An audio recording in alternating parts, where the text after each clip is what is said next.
Hello students, welcome to Dayal academy. इस video में हम इंट्रोडक्शन टू लिटरेरी स्टडीज के लेटेस्ट इंटरनल असेसमेंट के क्वेश्चंस डिस्कस करने वाले हैं। पिछली वीडियोस में हमने कुछ क्वेश्चंस ऑलरेडी डिस्कस किए थे। उनमें से कुछ क्वेश्चंस थे इस सोनेट पर जिसका नाम है कंपोज अपॉन वेस्टमिंस्टर ब्रिज। कुछ क्वेश्चंस हमने डिस्कस किए थे जो इस सोनेट से पूछे गए थे on his blindness written by John Milton. और आज हम इसके आगे कुछ और क्वेश्चंस डिस्कस करने वाले हैं। ये सेकेंड यूनिट में से लिया गया टॉपिक है वर्सिफिकेशन। क्वेश्चन में पूछा गया है the word umbrella is monosyllabic, trisyllabic, polysyllabic और नन ऑफ द अबव। तो आपको ये बताना है कि अम्ब्रेला वर्ड में कितने सिलेबल्स हैं। तो इंग्लिश ऑनर्स के स्टूडेंट्स इस क्वेश्चन का आंसर बहुत इजीली कर सकते हैं। अगर आपको आंसर पता लग गया है तो आप प्लीज फास्ट फॉरवर्ड कीजिए, लेकिन जिन स्टूडेंट्स को नहीं पता मैं उन्हें बता दूं कि syllable is a single unit of speech. It can either be a whole word या फिर एक वर्ड का एक पार्ट हो सकता है which can be separated, usually containing a vowel। यहाँ पर कुछ वर्ड्स लिखे हैं। फॉर एग्जाम्पल ये सारे वर्ड्स जैसे कि no, go, toe, see, hop, pot, ये सारे वर्ड्स मोनोसिलेबिक हैं, यानी कि इन सब वर्ड्स में एक ही सिलेबल है। कैसे पता लगेगा किसी भी वर्ड में कितने सिलेबल्स हैं?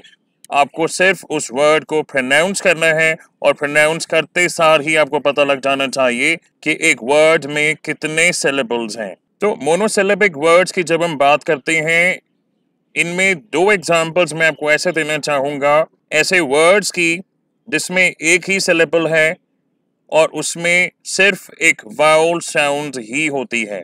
देखें, जब हम ओ को प्रोनाउंस करते हैं राइटिंग में, अगर स्पेलिंग्स की बात करें तो यहाँ पर एक लेटर ओ है और एक लेटर एच है, लेकिन जब हम इसे प्रोनाउंस करते हैं तो जो आवाज निकलती है that is O, which is a vowel sound. Similarly अगर हम बात करते हैं ए की, जो इंग्लिश अल्फाबेट का फर्स्ट लेटर है और एक आर्टिकल भी है, जब हम इसे प्रोनाउंस करते हैं तो इसमें सिर्फ एक वाउल साउंड का ही उच्चारण होता है। और ये जो रिमेनिंग मोनोसिलेबिक वर्ड के एग्जाम्पल्स हैं जैसे नो, गो, टो, इनमें एक वाउल साउंड तो है लेकिन साथ में एक कॉन्सोनेंट साउंड भी है। तो आई थिंक ये क्लियर हो जाना चाहिए कि मोनोसिलेबिक वर्ड्स ऐसे वर्ड्स होते हैं जिनमें एक ही सिलेबल होता है, ओनली वन सिलेबल।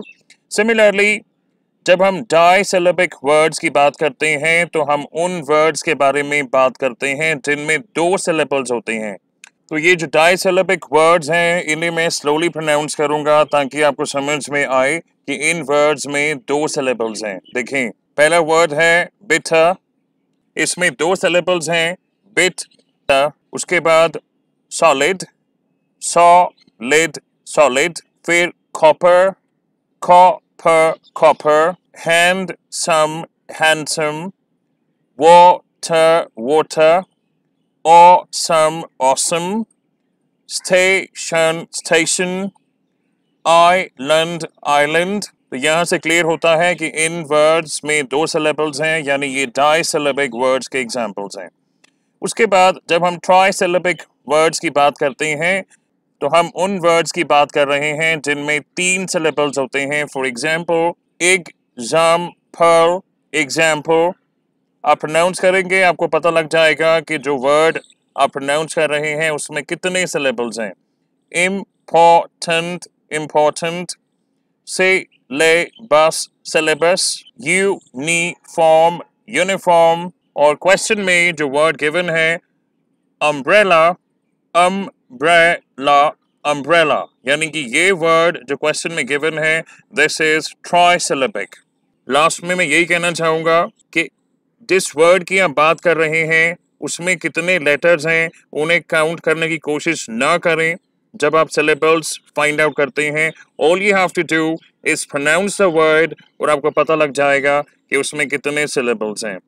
और पॉलीसिलेबिक वर्ड्स वो होते हैं जिनमें तीन से ज्यादा सिलेबल्स होते हैं। फॉर एग्जाम्पल ये वर्ड है वल्नरेबिलिटी, तो इसमें 6 सिलेबल्स हैं, वल्नरेबिलिटी,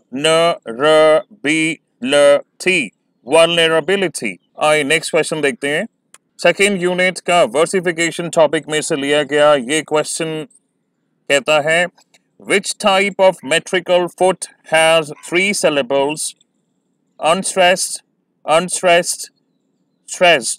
तो ये क्वेश्चन ऐसा है, अगर आप एक बार इसे ठीक से समझ लेते हैं तो जितने भी डिफरेंट टाइप्स के मेट्रिकल फुट एग्जिस्ट करते हैं, अगर कोई भी ऐसा क्वेश्चन आता है, चाहे वो स्पॉन्जी हो या आयम्ब हो या एनापेस्ट हो या ट्रोकी हो, आप बहुत इजीली कर पाएंगे। बहुत इजीली इसे हम समझते हैं। पहली चीज हम ये समझेंगे कि पोएम या पोएट्री में रिदम होती है, ये आप जानते हैं। जब हम इंग्लिश पोएट्री की बात करते हैं, यहाँ पर हम 2 चीज़ों की बात करते हैं। पहली चीज कि एक लाइन में कितने सिलेबल्स हैं। ध्यान दें, यहाँ पर हम एक लाइन की बात कर रहे हैं। इससे पिछले क्वेश्चन में आपको पूछा गया था कि अम्ब्रेला वर्ड में कितने सिलेबल्स हैं, लेकिन यहाँ पर हम बात कर रहे हैं कि पोएम के किसी स्टैंजा की किसी लाइन में जितने भी वर्ड्स हैं वो मैटर नहीं करता, लेकिन जितने वर्ड्स हैं उन्हें जब हम प्रोनाउंस करेंगे तो एक लाइन में कितने सिलेबल्स हैं इसको हम आइडेंटिफाई करते हैं। सेकेंडली, एक लाइन में जितने भी सिलेबल्स हैं हम उनमें फर्दर ये देखते हैं कि उन सिलेबल्स में से वीक सिलेबल्स कौन से हैं और स्ट्रॉन्ग सिलेबल्स कौन से हैं, या यूं कहें तो ऐसे कौन से सिलेबल्स हैं जो स्ट्रेस्ड हैं, जिन्हें प्रोनाउंस करते वक्त, जिनका उच्चारण करते वक्त एक ग्रेटर फोर्स लगता है, और ऐसे सिलेबल्स जो अनस्ट्रेस्ड हैं या वीक हैं, जिन्हें सॉफ्टली प्रोनाउंस या इनंसिएट किया जा सकता है। तो ये सारी कहानी इन 2 चीज़ों से रिलेटेड है। पहला कि पोएम के किसी स्टैंजा में जो लाइन है उसमें कितने सिलेबल्स हैं, और सेकेंडली इन सिलेबल्स में से ऐसे कौन से सिलेबल्स हैं जो स्ट्रेस्ड हैं और ऐसे कौन से हैं जो अनस्ट्रेस्ड हैं। एक एग्जाम्पल के तौर पे आप ये समझें, ये वर्ड है अम्यूज, इसमें कितने सिलेबल्स हैं? 2। अब ये ध्यान दें कि इन 2 सिलेबल्स में से कौन सा सिलेबल वीक है यानी अनस्ट्रेस्ड है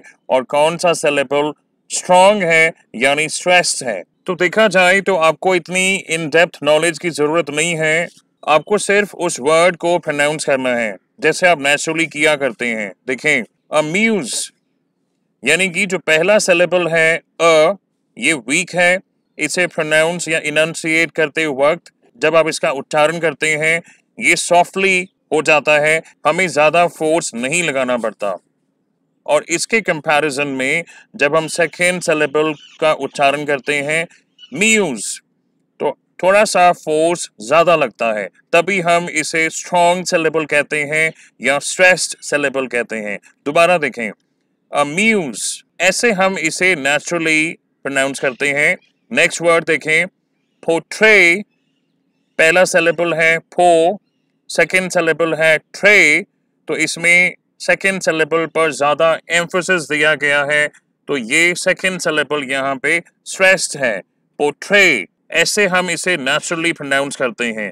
अगर आप नहीं समझ पाए हैं, आप एक काम करें, इस वर्ड में पहला सिलेबल है उसे आप एम्फसाइज करके प्रोनाउंस करके देखें, आपको खुद समझ में आएगा कि ये नेचुरली सेकेंड सिलेबल पर एम्फसाइज क्यों किया जाता है। देखें, अगर मैं ऐसे कोशिश करता हूँ पोट्रे या रिटर्न को मैं ऐसे बोलूँ रिटर्न, तो ये थोड़ा सा अननेचुरल भी लगता है। तो इतना आप समझ पा रहे हैं कि जब भी हम वर्ड्स में सिलेबल्स ढूंढते हैं वहीं पर हमें पता लग जाता है कि उन सिलेबल्स में स्ट्रेस्ड सिलेबल्स कौन से हैं, यानी वे सिलेबल्स जिनका उच्चारण करते वक्त थोड़ा सा जोर ज़्यादा लगता है, थोड़ा सा फोर्स ज़्यादा लगता है, और अनस्ट्रेस्ड सिलेबल्स वो होते हैं जिनके उच्चारण करते वक्त इतना जोर नहीं लगता, यानी कि सॉफ्टली इनंसिएट या प्रोनाउंस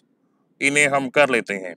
तो इतनी बात आप समझ चुके हैं कि पोएम में जब हम मेट्रिकल फीट की बात करते हैं 2 चीज़ों का हमें ध्यान देना है कि कितने सिलेबल्स हैं और उन सिलेबल्स में से कितने सिलेबल्स स्ट्रेस्ड हैं और कितने सिलेबल्स अनस्ट्रेस्ड हैं। आइए देखें, हम वापस क्वेश्चन की ओर चलते हैं।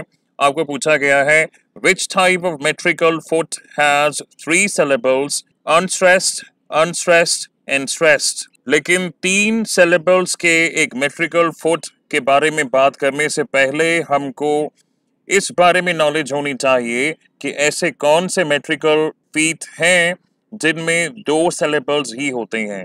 देखें, जो पहला टाइप है इसे हम कहते हैं आयम्ब, या इसको हम आयम्बिक मीटर भी बोल सकते हैं। तो समझें कि आयम्ब या आयम्बिक मीटर क्या होता है। आयम्ब में एक अनस्ट्रेस्ड सिलेबल होता है और उसके तुरंत बाद एक स्ट्रेस्ड सिलेबल आता है। जैसे कि ये वर्ड्स हमने यहाँ पे डिस्कस किए हैं। अम्यूज, इस वर्ड में 2 syllables हैं। जो पहला सिलेबल है वो सॉफ्ट है या वीक है या अनस्ट्रेस्ड है, उसको हम इस साइन से डिनोट करते हैं। और इस वर्ड का जो सेकंड सिलेबल है वो स्ट्रांग है या स्ट्रेस्ड है, उसे हम ऐसे डिनोट करते हैं। तो जब भी हम पोएम्स में सिलेबल्स को आइडेंटिफाई करते हैं और हमें ऐसा पता लगता है कि ये जो सिलेबल्स का अरेंजमेंट है ये ऐसे किया गया है कि पहला सिलेबल अनस्ट्रेस्ड है और उसके तुरंत बाद एक स्ट्रेस्ड सिलेबल आता है, तो इसे हम आयम्बिक मीटर बोलेंगे। और इस एक अनस्ट्रेस्ड और स्ट्रेस्ड सिलेबल के कॉम्बिनेशन को हम मेट्रिकल फुट बोलते हैं। तो अगर एक लाइन में 2 आयम्स हैं तो उसे हम आयम्बिक डायमीटर बोलते हैं। अगर एक लाइन में 3 आयम्स हैं उन्हें हम आयम्बिक ट्राईमीटर बोलते हैं। अगर 4 आयम्स हैं तो टेट्रामीटर, 5 हैं तो iambic pentameter and so on. इसके कुछ एग्जांपल्स देखिए।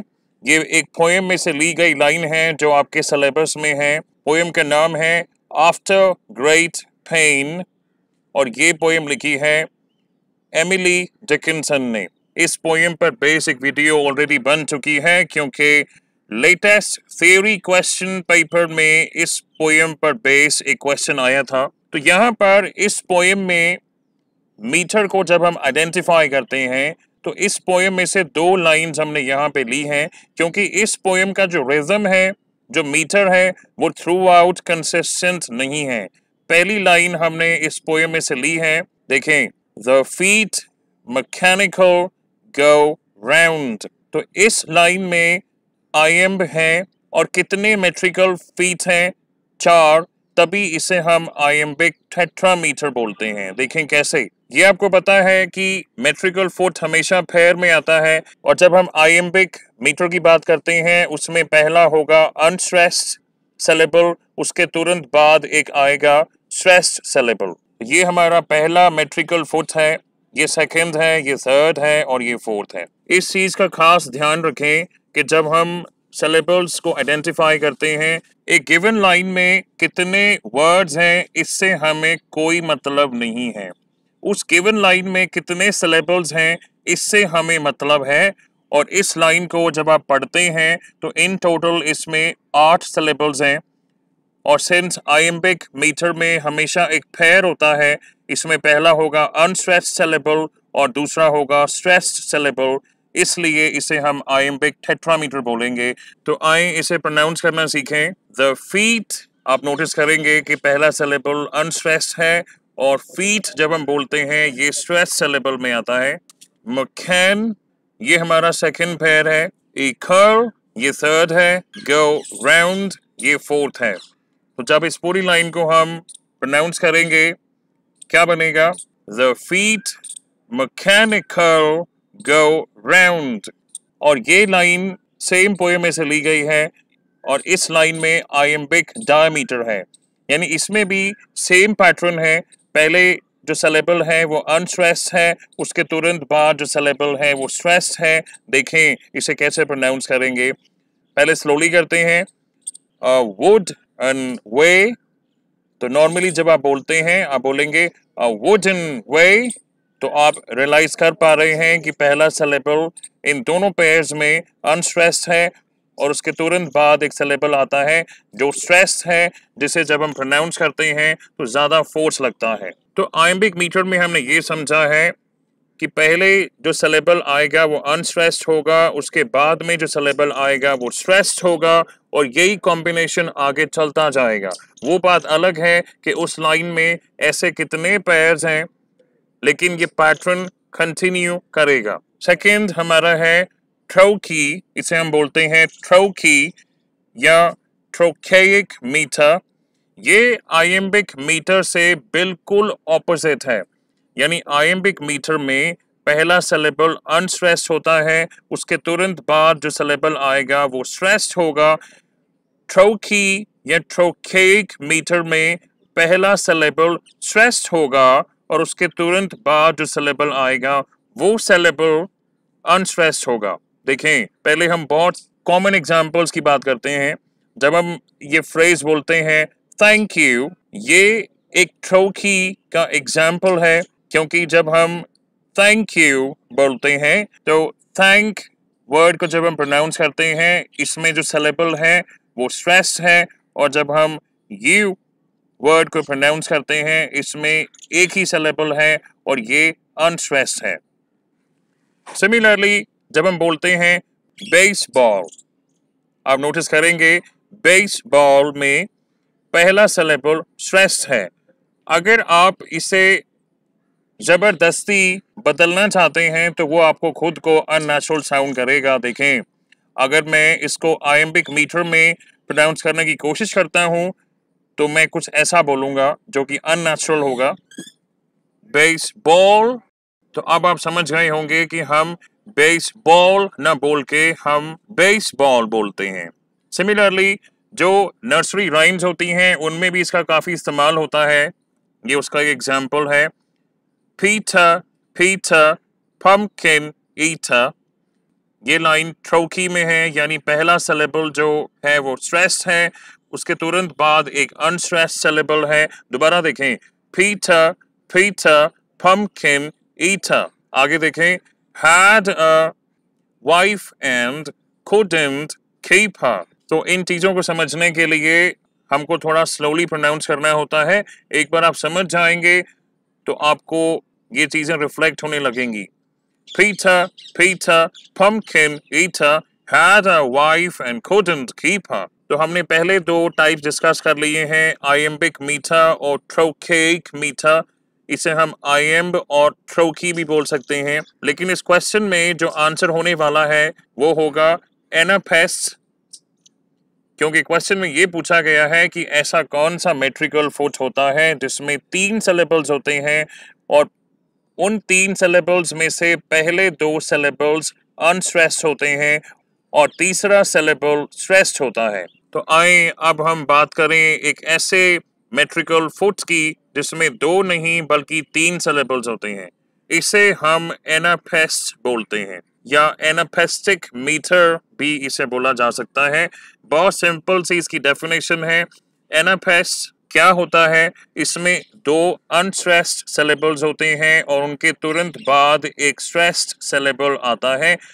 बहुत सिंपल सा एग्जांपल हम लेंगे, ये वर्ड है अंडरस्टैंड। तो ये आपने ऑब्जर्व किया कि इस वर्ड में 3 सिलेबल्स हैं, अंडरस्टैंड, और जब इस वर्ड को हम प्रोनाउंस करेंगे तो पहले 2 सिलेबल्स अनस्ट्रेस्ड हैं और तीसरा सिलेबल स्ट्रेस्ड है, यानी इसको बोलने में थोड़ा सा जोर ज्यादा लगता है।